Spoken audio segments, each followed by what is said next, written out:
अगर इस वक्त भारत देश में जो जंग है वो दो ही विचारधाराओं को है। एक तरफ कांग्रेस की विचारधारा है जो pre freedom, post freedom, Nehru ji से लेकर, इंदिरा जी से लेकर, राजीव जी से लेकर सोनिया जी और राहुल गांधी जी तक हमारी जो आइडियोलॉजी रही है, सबको साथ लेकर चलने की, सेक्युलरिज्म के रास्ते पर पार्टी को आगे बढ़ाने की। और दूसरी तरफ जो दूसरी इस वक्त जो पार्टियां हैं वो बुनियादी तौर स्टार्ट ही उनका नेगेटिविज्म से है। अगर हमारे रहनुमा हमारे बापू गांधी जी रहे हैं तो उस जमात के रहनुमा, उनके पैदावार, उनके गोली मारने वाले नथुराम गोडसे हैं जिसको वो पूछते हैं। अगर इतनी सी बात समझ आ जाए तो हमें बहुत ज्यादा तकरीर करने की जरूरत नहीं है।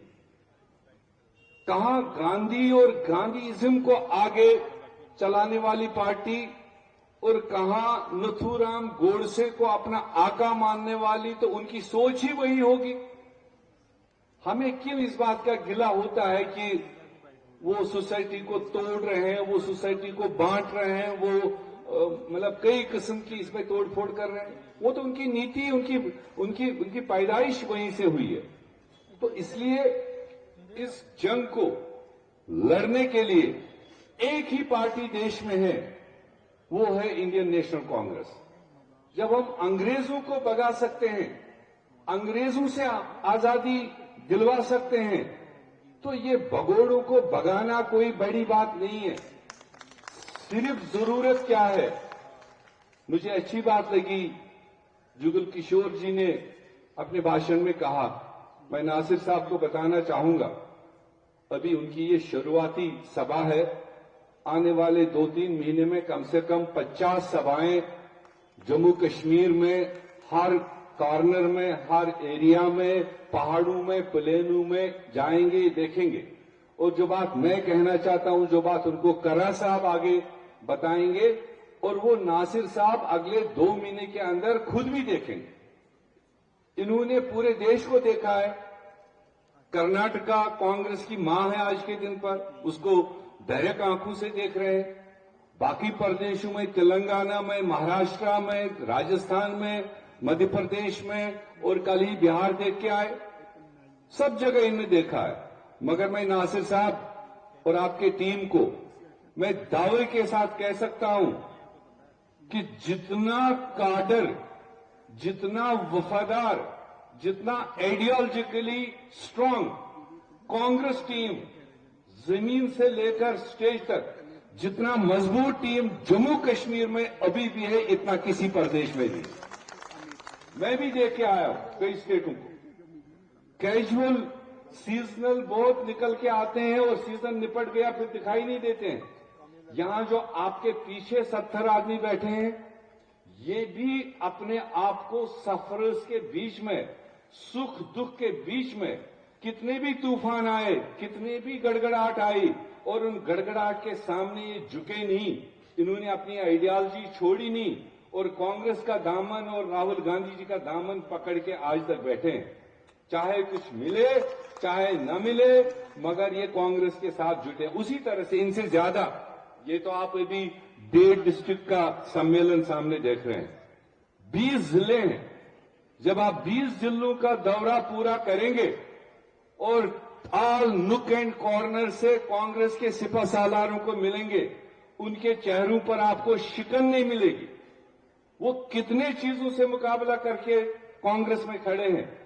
ये जम्मू कश्मीर है और यहां पाकिस्तान से भी लड़ाई लड़के, यहां अंडरग्राउंड से भी लड़ाई लड़के, यहां बंदूकों से भी लड़ाई लड़के, यहां रीजनल पार्टी से भी लड़ाई लड़के, तब जाकर अपने आप को पुख्ता कांग्रेसी बनाना पड़ता है। यह आपके कर्नाटका की तरह नहीं है कि सिर्फ एक तरफ बीजेपी, एक तरफ कांग्रेस, या बीजेपी आएगी या कांग्रेस आएगी।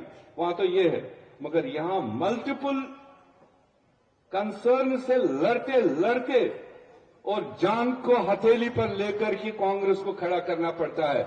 मैं चाहता हूं कि पूरी इंडियन नेशनल कांग्रेस को, हमारी नेशनल लीडरशिप को, इस कांग्रेस फौज को डबल डबल सल्यूट करना चाहिए, जो आपको इस वक्त भी बुरे टाइम में भी आपके साथ कांग्रेस में दामन जोड़ रहे हैं। तो लिहाजा आगे मौके मिलेंगे, बहुत बातें करेंगे। हमें एक होने की जरूरत है।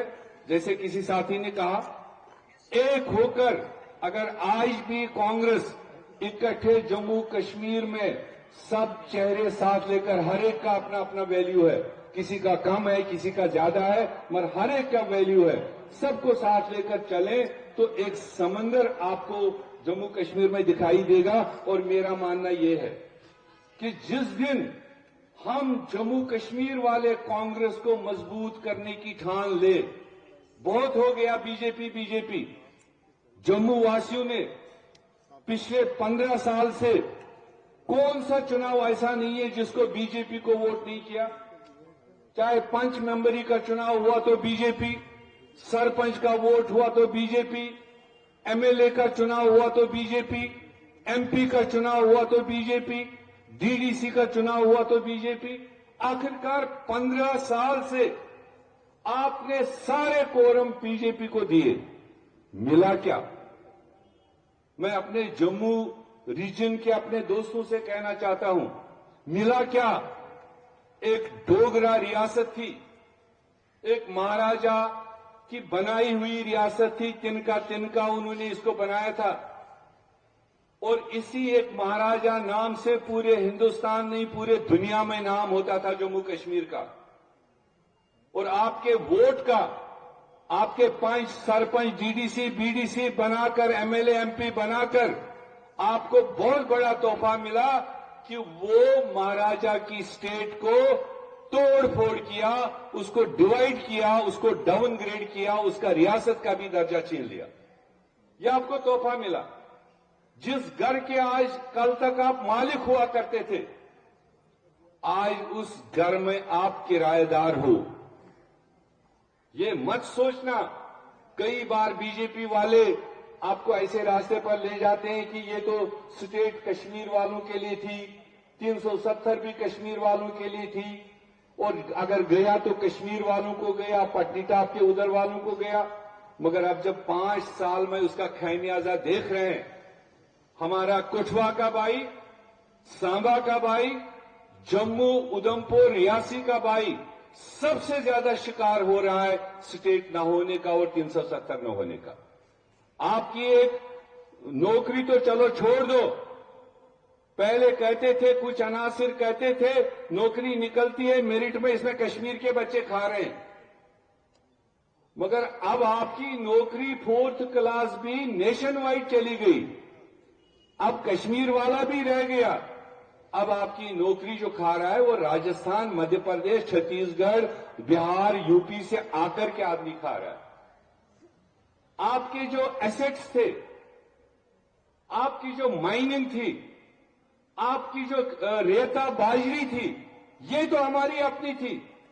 ये रेता बाजरी तक आपके बाहर के लोगों को दिया गया, आपकी प्रॉपर्टीज उनको दी गई, और हम जम्मू कश्मीर वालों को उनके सामने भिखारी बना दिया। आज अगर किसी गरीब को पीएमएवाई के तहत मकान बनाना हो, 2.5 लाख रुपए उसको मिलता है, मगर वो पीएमएवाई वाले को 2 ट्रक बाजरी नहीं मिलता है, 2 ट्रैक्टर रेता नहीं मिलता है। उसके लिए भी उसको पंजाब या दूसरे स्टेट के आदमी से परमिशन मांगना पड़ता है, तब जाकर वो लेता है। ये हमको मिला। तो इसलिए आप समझदार हो, आप सारी चीजों को समझते हो, मगर पेट में रखते हो। आज इस सम्मेलन से हम लोगों को तैयार करना चाहिए कि आज के दिन से शुभ दिन है, इंदिरा जी का जन्मदिन है, और 2025 एंड पर है, 2026 1 महीने के बाद आ रहा है। हमारा तैयार होना चाहिए कि अब हम कमर बस्ता हो, अब हम अपने बूथ्स को मजबूत करें, अब हम अपने अपने बूथ की जिम्मेदारी संभालें। और ये जो वोट चोरी का मामला है, मैं लंबा नहीं करना चाहता था, क्योंकि हमारे नेता राहुल गांधी जी ने इनके कई तरीके चोरी के नंगे कर दिए। पहले हमें शक होता था ईवीएम बदल देते हैं, और वो बदल करके इन्होंने लोगों का ध्यान दूसरी ओर लिया कि वोटर लिस्ट में ही इतने वोट फालतू डाल दो कि हमारा काम चल जाए, या वोटर लिस्ट से वो नाम काट दो जो हमको वोट नहीं करेंगे बीजेपी को, उनको काट दो। वो राहुल गांधी जी ने बहुत बेहतरीन तरीके से, मैं कल की मीटिंग में भी उनको कह रहा था, मैंने कहा राहुल जी आपकी लड़ाई सही है, सही रास्ते पर है, और आप अकेले व्यक्ति ने देश के 140 करोड़ लोगों को वोट के अधिकार के बारे में इतनी जानकारी दी। अगर गवर्नमेंट चाहती 50 एम्बेसडर लगाकर की इतनी जानकारी नहीं दे सकते थे जितना कॉन्शियस आपने बनाया। आप मुबारक के पात्र हो, आपने ये अवेयरनेस लाई, मगर अब आप एडिशन डिलीटेशन को हाईलाइट कर रहे थे, मगर उन्होंने दूसरे किस्म का खेल खेला।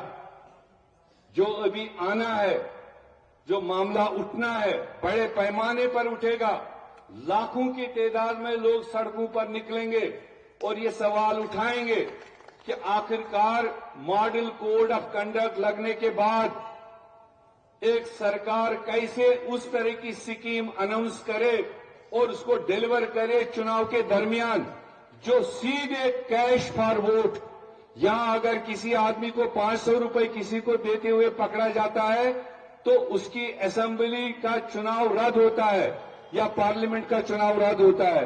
मेरा मानना यह है, ये कोर्ट को कॉग्निजेंस लेनी चाहिए, इलेक्शन कमीशन को जवाबदेही होनी चाहिए, और बिहार का चुनाव आज नहीं 2 महीने बाद, 6 महीने बाद हाईएस्ट कोर्ट उसको रद्द करेगा, क्योंकि वो गलत टाइम पर गलत स्कीम इस्तेमाल किया है।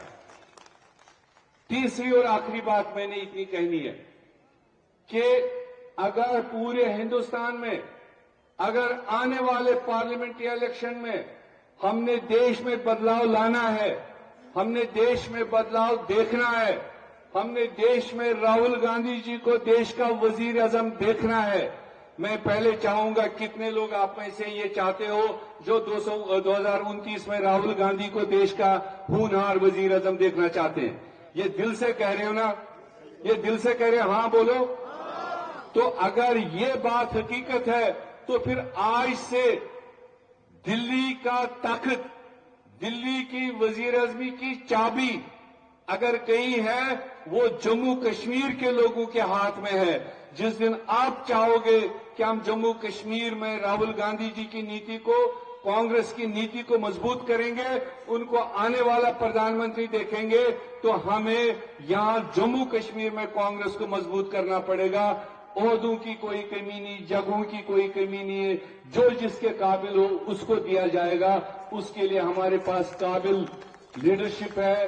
कर्रा साहब मंजे हुए सियासतदान हैं, ऑर्गेनाइजेशन के बारे में बहुत इनकी महारत है, और उस चीज को लेकर गिला शिकवा मत रखो। मैं फिर एक बार अपने आए हुए हमारे तीनों सीनियर साथियों को, जुगल किशोर जी को, अब्दुल मजीद वानी साहब को, वानी साहब की यहां पार्टिसिपेशन कम थी क्योंकि इनका बर्फीली इलाका है, दूर दराज इलाके से आते हैं, मगर 27 तारीख को इनके डोडा में ही नासिर साहब जाएंगे, और मुझे पूरा भरोसा है कि डोडा में एक हिस्टोरिकल रैली उस दिन होगी। और ये सुभाष गुप्ता जी, इन तीनों को मैं फिर से एक बार स्वागत करता हूं। बहुत बहुत शुक्रिया। खुदा हाफिज।